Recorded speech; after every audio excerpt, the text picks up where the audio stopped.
بسم الله الرحمن الرحیم. د امریکا په متحده ایالاتو کې د ټرافیکو قوانین په پښتو ژبه په امریکا کې د موټر چلولو جواز او ازموینې لپاره بشپړ عملي لارښود. تاسو کولی شئ په عملي ډول سره په دې ټریننګ یا په دې روزنیز پروګرام کې بېلابېلې نښې وپېژنئ. په سړک باندې د موټر چلولو په لارښوونه باندې پوه شئ چې مثال څنګه باید تاسو موټر وچلوئ په سړک کې، او هر لاین او هر علامه ټرافیکي علامه څه معنا. نن راځو د یلډ علامې ته، یلډ لاین اند یلډ ساین، په ښه نیول کېدل او د لارې حق ورکول. راځو په دې باندې کار کوو. لومړی راځو د دې تشریح ته راځو. مثال په تشریح کې راځو په ښه نیول کېدل او د لارې حق یا یلډ لاین او یلډ ساین یلډ ساین. د یلډ نښه یا د یلډ کرښه په دې معنا ده چې موټر چلوونکی یا ډرایور باید ورو شي او که اړتیا وي د دریدو لپاره دې تیار اوسي. څو نورو وسایطو یا نقلیه وسیلو ته یا بایسکل چلوونکي یا بایسکل سوار ته او په پلي کسانو ته د تېرېدو حق ورکړي. کله چې تاسو د یلډ نښه یا د یلډ خط سره مخامخ کېږئ نو خپه نیولی شئ یا ورو شئ. کله چې مثال تاسو د دې سره دا د سټاپ ساین غوندې نه ده چې مثال تاسو دې ته بریک نیسئ، دې ته به څه کوئ، مخکې ته لږ یو څه ورو شئ، یعنې خپه نیولي به شئ، سپیډ به سرعت به هم راکم کړئ. که چېرته په سړک باندې څوک موجود وي یا ټرافیک موجود وي په هغه وخت کې تاسو فول سټاپ کوئ یا په مکمل ډول توقف کوئ. که پلي کسان، بایسکل چلوونکي او موټر یې ستاسو څخه د مخه په سړک کې یا څلور لارې کې موجودې وي، په بشپړ ډول سره ودرېږئ او هغوی ته د تېرېدو یا د لارې حق ورکوئ.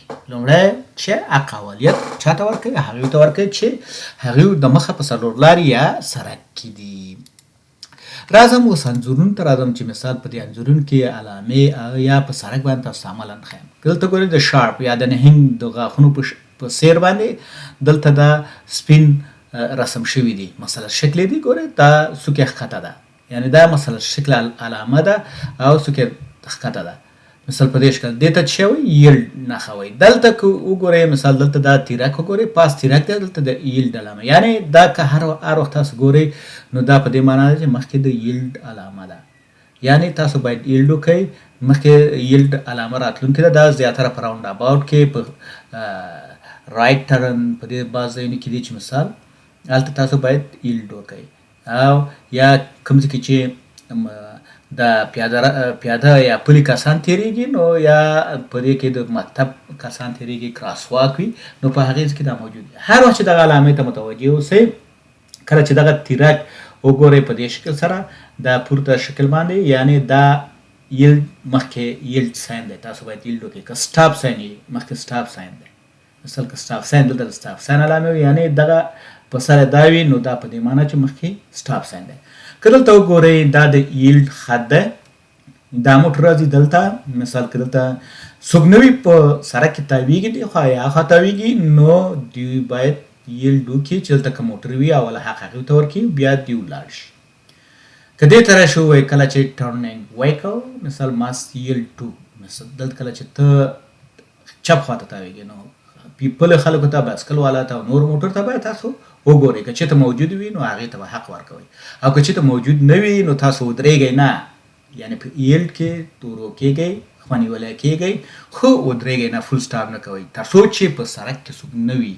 که چېرته په سړک کې څوک وي نو په هغه صورت کې ته فول سټاپ کوئ یا بشپړ توقف کوئ، ودرېږئ. که دلته ګوره ښي خوا ته مثال تاویږي، که ښي خوا ته تاویږئ تاسو باید یلډ وکړئ، مست یلډ.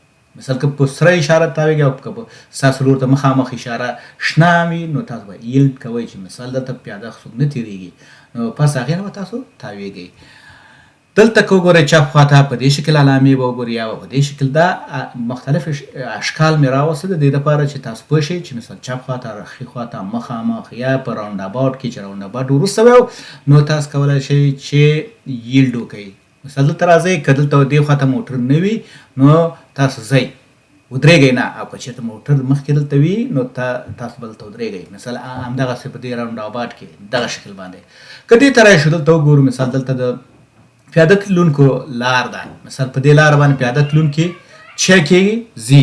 مثال دلته دا څه ده؟ د یلډ علامه ده یا د یلډ اوس راځم بیرته مثال دې علامې ته راځم. په دې علامه کې دا د ایلډ علامه ده. ګوره مثال شکله ده لاندې مثال سوکیت شه ده لاندې ده. دې ته د ایلډ علامه یا د نهنګ د غاښونو په یا شارپ ټیت ورته وایي.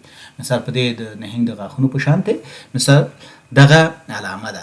په دې کې دننه کلیک کړي و چې مثال یا کومه بله نښه راغلې وه یا علامه راغلې وه یا ترافیکي علامه هر علامه که دې خوا راغلې وه چې مثال چپ خوا ته تاویږي ایلډ وکوي، که دې خوا مثال ښي خوا ته تاویږي ایلډ وکوي. لکه دا علامه چې ده لکه دلته ایلډ نښه په دې شکل راغلې یا په دې په منځ کې راغلې یا داسې. په دې بایسکل چلولو په ځای کې دغه بېلابېلې نښې دي. که دلته وګورئ مثال د بعضې دغسې نښې وي چې مثال بعضې کې کله د مکتب رخصتېږي یا څوک تېرېږي یا کم ایونټ وي یا کانسرټ وي، بس په هغه حالت کې دا یې ایښي چې مثال دلته څه شی وکړئ ایلډ وکړئ، ځکه چې دلته خلک د تېرېدو په حال کې یا تېرېږي. راځو اوس همدغه ایلډ په ویډیو کې ګورو. دلته ګورو چې مثال دا ویډیو ده. دې ویډیو ته راشو. ګوره دلته راځئ مثال دلته دا زه سټاپ کوم. دلته د ایلډ علامه ده. اوس مثال متوجه شي دا ګوره دا د ایلډ علامه ده. مثال دلته دا تاویږي، دا موټر دلته تاویږي. نو دا کله چې دلته تاویږي د دې خوا موټر ته باید وګورو چې د دې خوا نه خو موټر داسې نه راتاویږي یا د دې خوا نه سیده خو کوم موټر راځي. سیده په دې شکل باندې موټر نشي راتلی، په دې چې دلته اشاره شنه ده.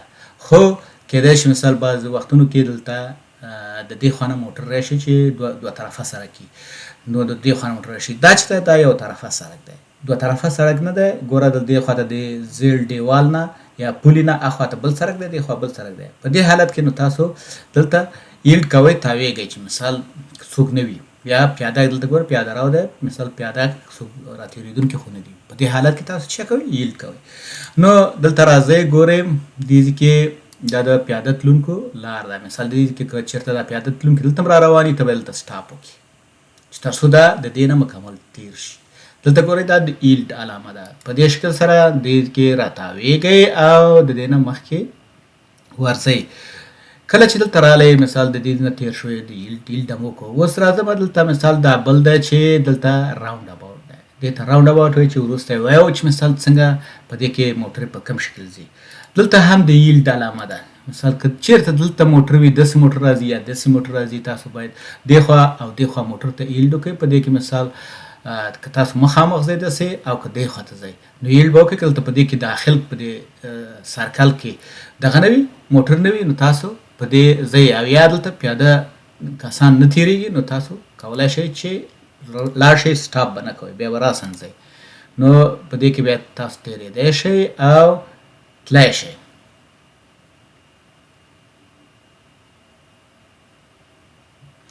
دلته راځو ګورو مثال د دې پسې بله ویډیو ده چې مثال هغې کې تاسو دا تشریح کوم د ایلډ علامه چې ایلډ مثال د ګورئ دا راونډ اباوټ علامه ده. راونډ اباوټ وایو مثال کله چې تاسو ګورئ همیشه زیاتره په دې کې د ایلډ علامه یي. مثال دلته ګورئ راشئ مثال دلته به وایي څه دی ایلډ وکئ. په دې کې که تاسو متوجه شئ دلته دا د ایلډ علامه ده. ګورئ مثال په دې شکل دلته راغلی که دا موټر مخکې را داخل شو ته به بریک نیسئ. ګورئ اوس په دې شکل زه اوس دا موټر هم را روان دی. دلته مثال دا موټر روان دی، که زه مخکې داخل شم دلته دا به ودرېږي دا به ودرېږي. که هغه مخکې را داخل شو یا دا مخکې را داخل شو زه به ودرېږم دا به ودرېږي. مثال بیا به ځم ګورو زه را داخل شوم او هغه دواړه څه شو ودرېده. اوس راځم په دې کې ښیم. ګوره مثال چې دې کې دا د ایلډ علامه ده دغه دی. دا موټر دلته راورسېده. ګوره دلته پیاده څوک نشته دی. دلته ګوره دا موټر هغه مخکې داخل شو، دا مخکې داخل شو، دلته دا موټر ودرېده. ګورئ دا چا ته ایلډ وکړو دې ته ایلډ وکړو، دې موټر ته. دې ګورئ دا دې خوا ته ځي او دې ته یې څه کړو ایلډ وکړو. مثال دا موټر اوس لاړو اخوا نه بل موټر را روان دی د ورپسې مثال دې حرکت وکړو. دلته ګوره دا څه دی پیاده تلونکي دي. پیاده تلونکو ته به په هر صورت کې چې مثال دلته را روان وي تاسو به ورته بریک نیسئ چې په هر حالت کې د پیاده تلونکي څه لري د لارې حق لري. مثال ته ورته ودرېږئ چې بریک هم ونیو. مثال دا د دې نه دا پیاده کس د دې نه تېرېږي مخکې ځي دې خوا ته. کله چې د دې سړک نه مکمل تېر شو بیا به تاسو حرکت کوئ او تاسو به ځئ. اوس راځم د دې ایلډ په اړه باندې پوښتنو او ځوابونو ته راځم چې مثال بېلابېلې پوښتنې دي. تاسو باید په دې باندې اول په هدف باندې ځان پوه کړئ. که امتحان کې هر رقم سوال راځي تاسو کولای شئ. خو دلته دا کوم دا ټریننګ چې ما شروع کړی د دې لپاره نه شروع کړی چې مثلا یوازې تاسو په امتحان کې بریالي شئ یا په امتحان کې پاس شئ یا پرمټ ترلاسه کړئ. دا د دې لپاره ده چې څوک تاسو موټر چلوئ نو تاسو د علامې په سړک باندې وګورئ او په مکمل تشریح باندې پوه شئ، بیا په عکسونو باندې پوه شئ، مثلا ایل د علامې وپېژنئ، خطونه وپېژنئ، دا ټول وپېژنئ چې په موټروانۍ کې یا ډرایورۍ کې یا موټر چلولو کې په امریکا کې تاسو ته کومه ستونزه نه وي. راځم پوښتنو ته. لومړۍ پوښتنه ده د ایل نښې اصلي معنا څه ده؟ ا موټر باید تل ودرېږي. بی موټر چلونکی یا ډرایور باید چټک تیر شي. موټر چلونکی یا ډرایور باید ورو شي او که اړتیا وي ودرېږي څو نورو ته د تېرېدو حق ورکړي. سم ځواب دی سی. سی موټر چلونکی یا ډرایور باید ورو شي او که اړتیا وي ودرېږي څو نورو ته د تېرېدو حق ورکړي. راځم دوهم سوال ته. ایلډ لاین یا ایلډ کرښه د څه لپاره کارول کیږي؟ ا د دې لپاره چې موټر چلونکی پوه شي چې باید د تېرېدو پر مهال ورو شي یا ودرېږي. بی د پارک کولو ځای ښودلو لپاره. سی د بسونو د تم ځای یا د درېدو ځای ښودلو لپاره. سم ځواب دی ا د دې لپاره چې موټر چلونکی پوه شي چې باید تېرېدو پر مهال ورو یا خپه نیولی شي او یا که اړتیا وي څه شي ودرېږي. که چېرته د مخه مونږ ویل په درس کې که چېرته موټر وي نو باید تاسو څه شي ودرېږئ. اوس راځم کله چې تاسو سره رنګه ایلډ نښه ووینئ باید څه وکړئ. کله مونږ ویل چې مثلا شکله نښه ده او څوک یې ښکته ده سره رنګه څه باید وکړئ. په دې حالت کې چې تاسو ګورئ مثلا دې حالت کې باید تاسو څه وکړئ؟ ا سمدلاسه ودرېږئ که څوک وي که نه. بی ورو شئ او تیار اوسئ چې د اړتیا په وخت کې ودرېږئ او نورو ته د تېرېدو حق ورکړئ. سی بې له تم کېدو یا توقف کېدو یا درېدو چټک تېر شئ. سم ځواب دی ورو شئ او تیار اوسئ چې د اړتیا په وخت کې ودرېږئ او نورو ته د تېرېدو حق ورکړئ. دې ته مثال مونږ ویل چې ایلډ یعنې خپه نیول کېدل، ورو کېدل. ایلډ په دې معنا نه ده چې مثال ته به راسن سټاپ کې که څوک نه وي ته به سټاپ کې څوک موجود وي د ایلډ په علامه کې که څوک موجود وي یا موټر موجود وي نو تاسو کولی شئ چې په هغه وخت کې سټاپ وکړئ تر څو چې ستاسو مخ ته سړک خالی شي یا په کوم لوري چې تاسو تاویږئ هغه لوري ته سړک خالی شي. نو دا د ایلډ علامه الله تعالی دې وکړي چې دې نه مې یو څه ګټه پورته کړې وي. که پوهېږئ چې نور هم داسې ټریننګ ته اړتیا لري نو دا ورسره شریک کړئ تر څو په امریکا کې د موټر چلولو ته اسانه شي. ځکه دلته د هر څه نه موټر چلول ډېر مهم دی. که چېرته موټر زده ونه لرئ نو دا په دې معنا یعنې دې ته ورته دی چې تخپې نه لرئ یعنې کار نشي کولی مثال یو سودا یو شي پسې نشي تللی. نو بالخصوص زنانه دلته چې موټر چلوي نو دا اصول باید ټول په همدې لپاره ما ټول هغه په سړک هم نمونې راولم، په سړک هم عملي ښیم او دلته په علامو کې مختلف شکل ښیم او تشریح کوم او سوالونه مختلف سوالونه ورته راولم چې تاسو ټول په دې باندې پوه شئ او په موټر چلول کې کوم ستونزه ونه لرئ.